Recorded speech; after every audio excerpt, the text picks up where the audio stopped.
tugira duti amahoro y'Imana nabane namwe, abari mu mpande enye z'isi tugira duti icyubahiro kibi cy'Imana yacu, bakunzi b'umusaraba, bakunzi ba Yesu Kristo, bakunzi b'Imana Data, nimugire amahoro, mugire amahoro kuri mwese, turabakunda kandi tugira duti wowe ubabaye humura, Yesu arahari kandi arahumuriza.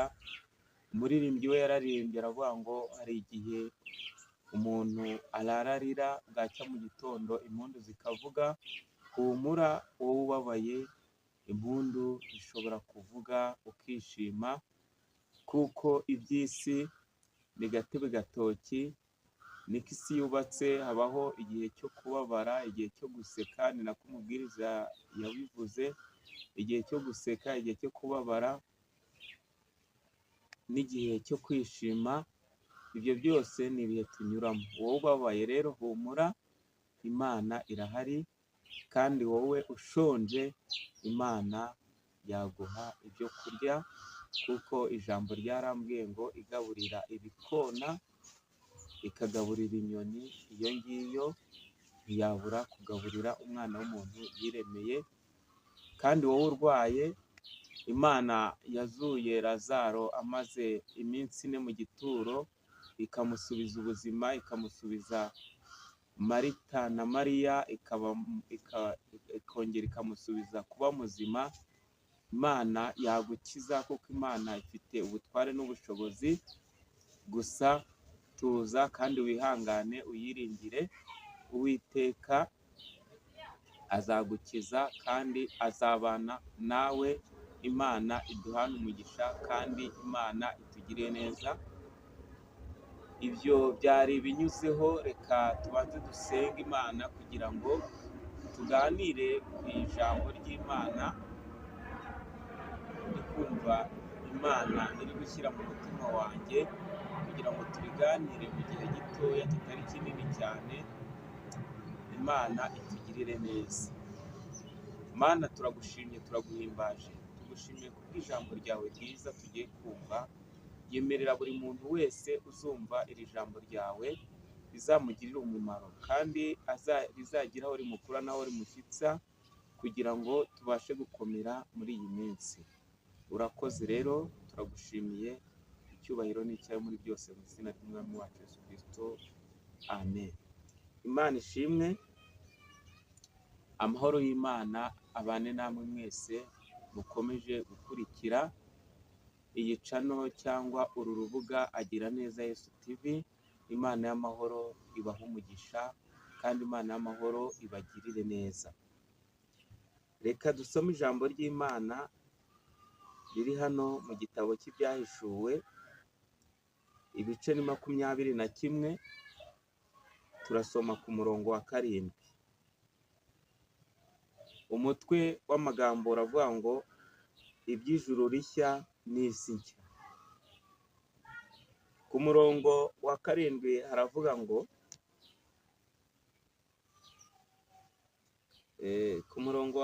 haravuga ngo handitse amagambo avuga ngo unesha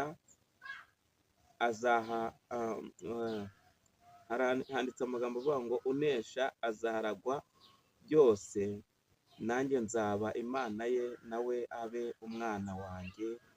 Imana itugirire neza kandi Imana ihabwe icyubahiro. Dusomye iri jambo ritubwira kunesha, dusomye iri jambo rivuga ko unesha azaragwa byose.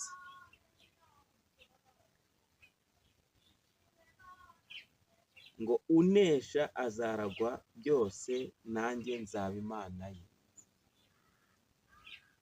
Ijambo ry'Imana muri aka kanya ritubwiye ngo unesha azaragwa byose, ngo nanjye ngo nzaba Imana ye. Niko Uwiteka avuga, cyangwa niko Uwiteka abwira abantu bari mu isi. Iyo urebye neza ukareba igihe turimo, ukareba iminsi turi gusohoramo, ukareba igihe tugezemo, tugeze muri cya gihe ubwo Yohana yerekwaga ibi bintu, ariko ubwo yabonaga ibikomeye bizaba mu gihe cy'imperuka cyangwa mu gihe cy'iminsi ihera iyindi, ariko avuga aya magambo asa nk'aho ariyo yasorejeho uyu Yohana wahishuriwe ibi byose, agahishurirwa ibyo mu minsi y'imperuka. Ageze hano ku murongo wa 21 aravuga ngo unesha azaragwa byose, nanjye nzaba Imana ye. Niko iri jambo ry'Imana ritubwiye ngo unesha azaragwa byose, nanjye nzaba Imana ye. Imana itugiriye neza. Iri jambo kunesha mu buryo bw'ikinyarwanda cyangwa ku bazi ikinyarwanda neza, hari aho ryaturutse, hari n'uko barivuga, ariko twebwe ibyo si byo tugiye kuvuga, ahubwo tugiye kuvuga uko ijambo ry'Imana ritubwiye. Riratubwiye ngo unesha azaragwa byose, nanjye nzaba Imana ye. Bishatse kuvuga ngo umuntu unesha icyaha n'igisa nacyo, umuntu wihangana akihanganira ibimugerageza, Uwiteka azamuha byose kandi azaba Imana, Uwiteka azaba Imana ye. Ndetse harakomeza ngo azandika igitabo, ngo azamwandika izina rye ntizigera risibwa mu gitabo cy'ubugingo, kuko azaba yanesheje byose, yanesheje icyaha n'igisa nacyo, yagize kwihangana, akihanganira ibimugerageza, akihanganira ibyo muri iki gihe turimo cyo mu minsi y'imperuka, akabasha kubyihanganira, akemera akageragezwa, akemera akababazwa, akemera nimba ari ugusonza, akemera agasonza, ntiyemere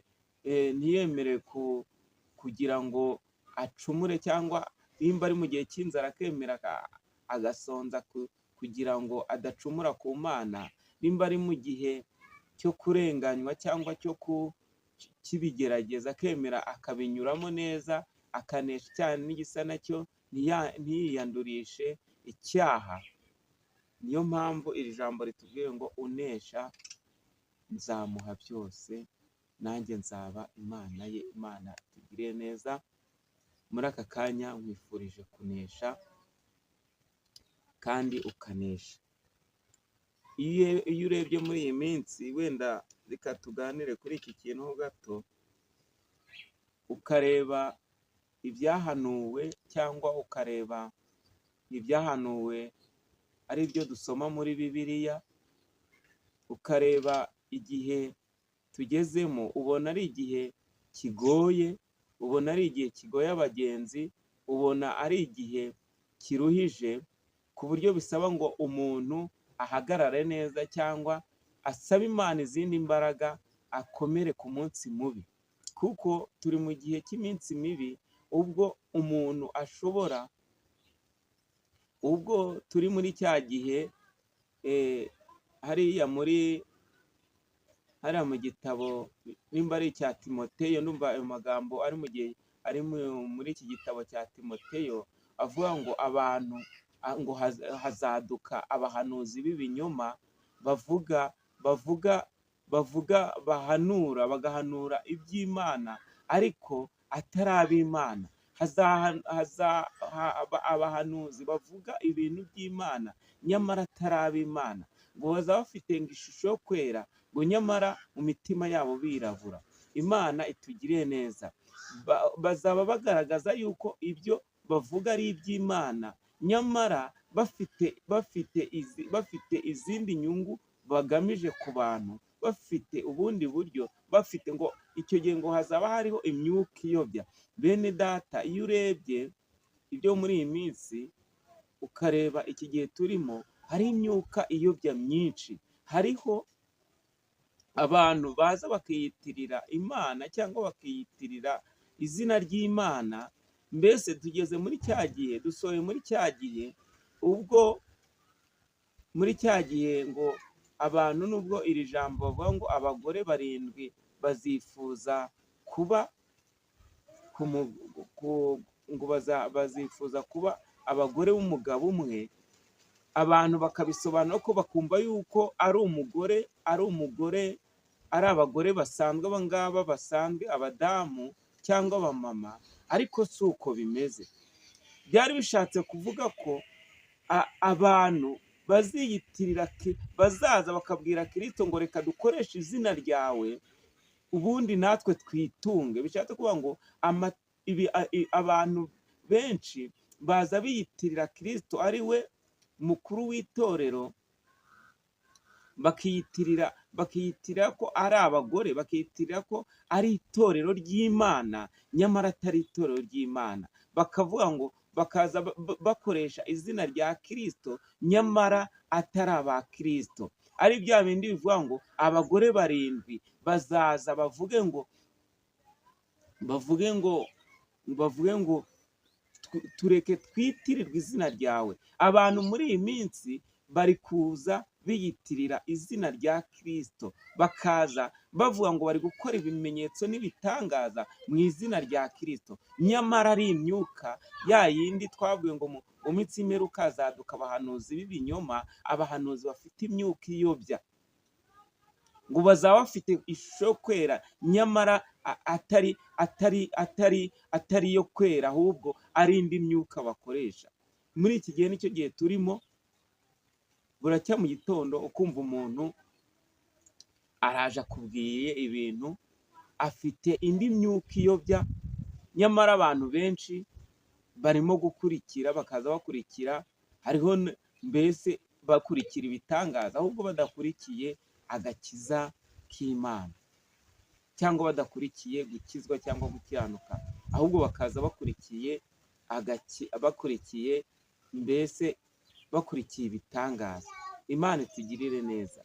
Niyo mpamvu iri jambo ritubwiye ngo muri iyo minsi hazaba iminsi, ngo hazaba hariho ibihe birushya umugenzi, ujya mu ijuru. Abantu baza bamubwira ko ari ab'Imana, nyamara atari ab'Imana, ngo bazaba bafite ishusho yo kwera, nyamara atari batera. Imana itugirire neza. Ariko nubwo bimeze gutyo, ijambo ry'Imana yatubwiye ngo unesha ngo azaragwa byose, ngo nanjye nzaba Imana ye, niko Uwiteka avuga. Imana itugirire neza kandi Imana idushyigikire. Reka twongere dusome hano mu gitabo cya Yohana ibice 5. Turasoma Purito, ntabwo ari igitabo cya Yohana, ni igitabo cya Yakobo, ibice 5 ku murongo wa 12. Avuga ngo ariko bene data, ikiruta byose ntimukarahire naho byaba ijuru cyangwa ntimukarahire ijuru cyangwa isi cyangwa n'indi ndahiro yose, ahubwo ijambo ryanyu ribe yego yego, oya. Imana itugirire neza kandi Imana idushyigikire kandi Imana idufashe. Impamvu iri jambo ryongeyeho ni uko muri iyi minsi usanga iyo ukomeje ku murongo wa 13 ngo mbese muri mwe hariho ubabaye, nasenge; hariho unezerewe, naririmbire Imana. Imana itugirire neza. Iri jambo ubona ko muri iyi minsi abantu benshi bagaragaza yuko bari mu kuri, ugasanga bari kurahira barahira izina ry'Imana cyangwa barahira ibindi birahira, kandi ijambo ry'Imana riratubwiye ngo ariko bene data, ikiruta byose ntimukarahire naho byaba ijuru cyangwa isi cyangwa iyindi ndahiro yose, ahubwo ijambo ryanyu ribe yego yego, oya oya. Imana itugirire neza. Muri iyi minsi usanga abantu barimo barahira, abantu barimo mbese ntago ibyitwa ibintu, mbese ibintu babifashe nk'ibintu byoroshye, ariko ijambo ry'Imana riratubwira ngo ntimukarahire ubusa cyangwa ngo murahire izina ry'Imana, yaba ari ishusho yo mu ijuru cyangwa ibyo. Imana itugirire neza. Bakundwa bene data, rero Imana idushoboze kugira ngo tubashe gukomera kandi tubashe gukomezanya kugira ngo tubashe kunesha. Nshoje ngira nti mwifurije kunesha kandi mwifurije gutsinda, kuko ibitsinda abantu byo ni byinshi kandi biri kunaniza abantu muri iyi minsi ni byinshi. Ibimariye abantu inkweto ni byinshi, arizo butumwa bwiza bw'amahoro. Ibiri gutuma abantu amakanzu yabo cyangwa umwambaro wo gukiranuka wandura ni byinshi, ariko ijambo riratubwiye ngo unesha azaragwa byose. Uwiteka azaba Imana ye, nawe aba umwana wayo. Imana itugirire neza kandi Imana idushyigikire. Reka dusenge Imana. Mana, turagushimye, turaguhimbaje, tugushimiye kubw'ijambo ryawe ryiza. Dushoboje kunesha kuko utubwiye ngo unesha uzamuha byose. Natwe mu bazaragwa byose natwe tuzabihabwe, kandi tuzitwe cyangwa twitwa abana bawe, mu izina rya Yesu, amen.